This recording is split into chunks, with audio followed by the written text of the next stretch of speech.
ICC champions trophy 2025 के 12वें match में group A में अपराजित भारत और न्यूजीलैंड के बीच 2 मार्च को दुबई इंटरनेशनल क्रिकेट स्टेडियम में मुकाबला हुआ। यह मैच ग्रुप में शीर्ष स्थान निर्धारित करने के लिए महत्वपूर्ण था।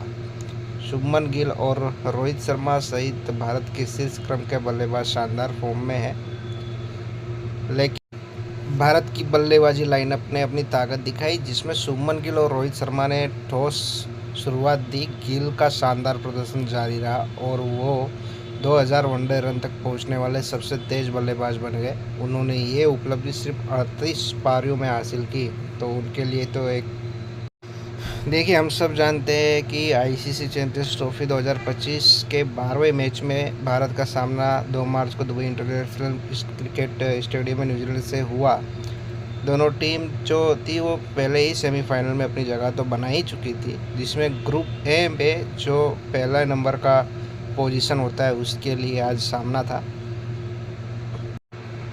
जिसमें अपना 300वां एक दिवसीय मैच जो है वो खेल रहे विराट कोहली ने अपने बहुत इम्पोर्टेंट रन 3000 से अधिक अंतर्राष्ट्रीय बनाने वाले 5वें बल्लेबाज बनने के करीब पहुंच गए।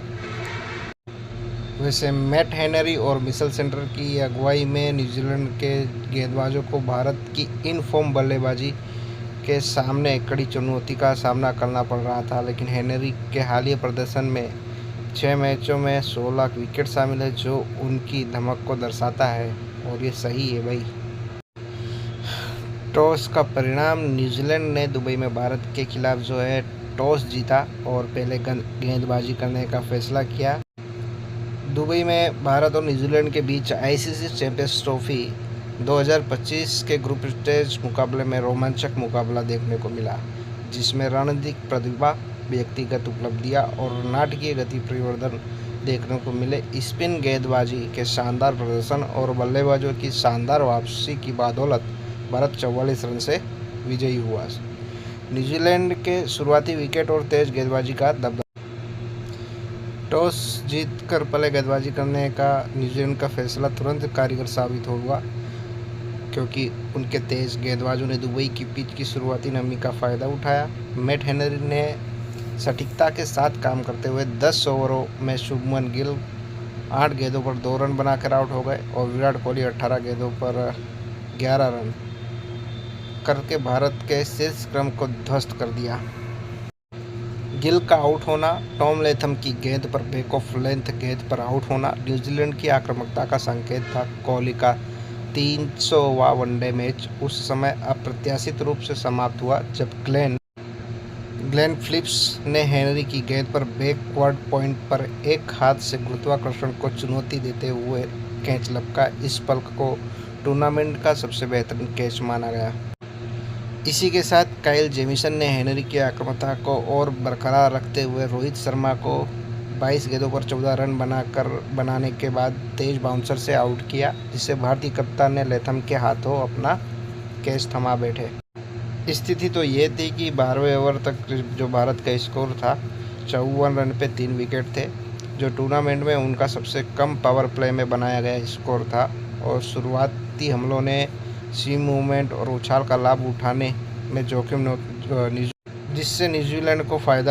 शुरुआती हमलों ने सीम मूवमेंट उछाल का लाभ उठाने में न्यूजीलैंड के खिलाफ सामरिक सूझबूझ को रेखांकित किया, जबकि भारत के बल्लेबाजों को 2 गति वाली सतह के अनुकूल होने में संघर्ष करना पड़ा। एक मुश्किल टाइम में जब श्रेयस अय्यर और अक्षर पटेल ने अपनी एक स्थिर साझेदारी की, जिससे भाई हमारी जो टीम है वो थोड़ी और मजबूत हुई।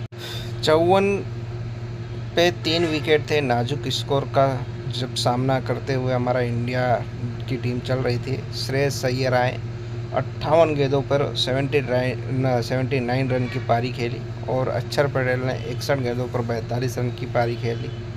98 रनों की साझेदारी करके भारत की पारी को एक अच्छा मोड़ दिया और एक अच्छी स्थिति में ले जाके इन लोगों ने जब छोड़ा। अय्यर की पारी में सतर्कता और आक्रामकता का मिश्रण था। उन्होंने सचिन रविंद्र के बाएं हाथ की स्पिन को रिवर्स स्वीप और लेड कट से निशाना बनाया था, जबकि पटेल ने लॉकी फर्ग्यूसन की गति को चतुर फुटवर्क से बेअसर कर दिया।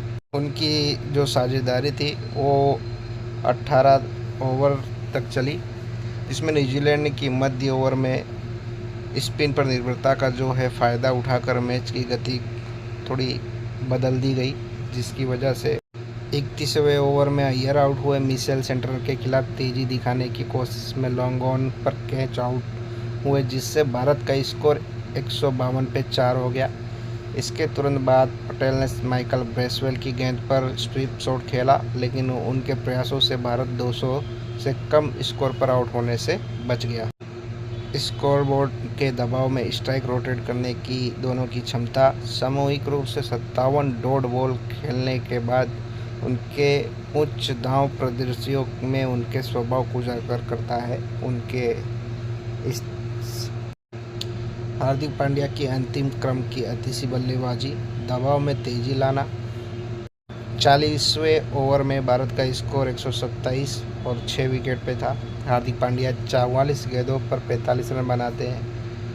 पिछले बल्लेबाजों की मदद से स्कोर 249 पे 9 पर पहुंचा दिया। उनकी पारी में सोची समझी आक्रामकता देखने को मिली। उन्होंने जेमिसन की धीमी गेंदों को निशाना बनाया। 148 किलोमीटर प्रति घंटे की रफ्तार से फेंकी गई गेंद को डीप मिड विकेट पर 4 रन के लिए भेजा और बैकवर्ड पॉइंट पर बाउंड्री लगाने के लिए चौड़ाई का फ़ायदा उठाया।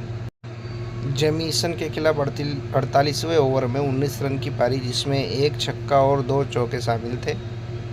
पांड्या की फील्डिंग में हेरफेर करने और स्ट्राइक बरकरार रखने की क्षमता को दर्शाया। मोहम्मद शमी की सहायक भूमिका 6 गेंदों पर 3 रन बनाए। उन्होंने पांड्या को स्ट्राइक हासिल करने की अनुमति दी, जिससे वे 9वें विकेट के लिए 44 रन की साझेदारी। मैट हेनरी के 5 विकेट लेने के बावजूद पांड्या के तत्कालिक खेल, विशेषकर यॉर्कर के खिलाफ क्रीज पर उनके उपयोग ने सुनिश्चित किया कि भारत ने बिगड़ती पिच पर एक सुरक्षित स्कोर खड़ा किया। तो अभी तक हमने भारत की बैटिंग की और न्यूजीलैंड की बॉलिंग की बात की। अब आते हैं भारत की बॉलिंग और स्पिन यूनिट के बारे में बात करते हैं। और न्यूजीलैंड की बैटिंग, भारत की स्पिन सिंपनी और न्यूजीलैंड का पतन, वरुण चक्रवर्ती का उद्वारक मंत्र। तो चलिए जानते हैं इसके बारे में। अपना पहला चैंपियंस ट्रॉफी मैच खेल रहे चक्रवर्ती ने कैरम बॉल और स्लाइडर्स का इस्तेमाल कर मध्य क्रम को तहस नहस कर दिया। केन विलियमसन 35 गेंदों पर 28 रन दिया उन्होंने और आउट करके स्कीडिंग डिलीवरी द्वारा एलबीडब्ल्यू आउट हुए। न्यूजीलैंड के लक्ष्य का पीछा करना मुश्किल हो गया। कुलदीप यादव ने 34 रन दिए और 2 विकेट लिए। गुगली से डेरिल मिशेल और ग्लेन फिलिप्स को आउट करके चक्रवर्ती का साथ दिया, जबकि अक्षर पटेल ने 29 रन पर 1 विकेट और रविंद्र जडेजा ने 28 रन देकर 1 विकेट मध्य ओवरों में रन की जो गति है उसको रोका। न्यूजीलैंड के बल्लेबाजों ने 155 डॉट बॉल का सामना किया, जो भारत की अनुशासित लाइन एंड लेंथ गेंदबाजी का प्रमाण है। 132 रन और 4 विकेट से 205 पर ऑल आउट होना इस बात को दर्शाता है कि स्पिन की परिस्थितियों में आप विलियमसन और फिलिप्स पर उनकी निर्भरता बहुत ज़्यादा थी। तो उनके आउट होने के बाद पूरी की पूरी टीम बिखर गई। सामरिक और प्रासंगिक बारीकियां, पिच की गतिशीलता और चयन संबंधी ताण। दुबई की सतह, जिसे सूखा और सुस्त कहा जाता है, खेल के आगे बढ़ने के साथ ही स्पिनरों को फ़ायदा पहुंचाती रही। हर्षित राणा की जगह वरुण चक्रवर्ती को शामिल करने का भारत का फैसला बेहतरीन साबित हुआ, क्योंकि उनकी विविधताओं ने रहस्यमयी स्पिन के खिलाफ ब्लैक कैप्स की ऐतिहासिक कमजोर का फ़ायदा उठाया। न्यूजीलैंड के द्वारा डेरिल मिशेल, डेवन कॉर्नो को बाहर करना उल्टा पड़ गया। मिशेल ने कुलदीप का शिकार बनने से पहले केवल 12 रन बनाए थे। क्षेत्र रक्षण और कैच खेल परिवर्तक ग्लेन फिलिप्स द्वारा कोहली का आउट करने के लिए गया कैच और टॉम लेथर द्वारा केएल राहुल को स्टंप करना न्यूजीलैंड की एथलेटिक क्षमता का उदाहरण है। इसके विपरीत भारत की ग्राउंड फील्डिंग, जिसमें रविंद्र जडेजा द्वारा मिशेल सेंटर को रन आउट करने के लिए किया गया डायरेक्ट हिट शामिल है। महत्वपूर्ण चरणों के दौरान शिकंजा कसा। सेमीफाइनल की संभावनाएं और रणनीतिक समायोजना। भारत की जीत ने उन्हें ग्रुप ए में शीर्ष स्थान दिलाया, जिससे दुबई में ऑस्ट्रेलिया के खिलाफ सेमीफाइनल मुकाबला तय हो गया। इस जीत ने उन क्षेत्रों को भी उजागर किया जिनमें सुधार की आवश्यकता है। शेष क्रम की सीमा के प्रति कमजोरी और निचले मध्यम में उनके जो निचले मध्यम क्रम पर पांड्या पर अत्यधिक निर्भरता। दूसरे स्थान पर रहने वाली न्यूजीलैंड का सामना लाहौर में दक्षिण अफ्रीका से होगा, जिसमें तेज गेंदबाजों के अनुकूल परिस्थितियों के खिलाफ संयोजन की आवश्यकता होगी।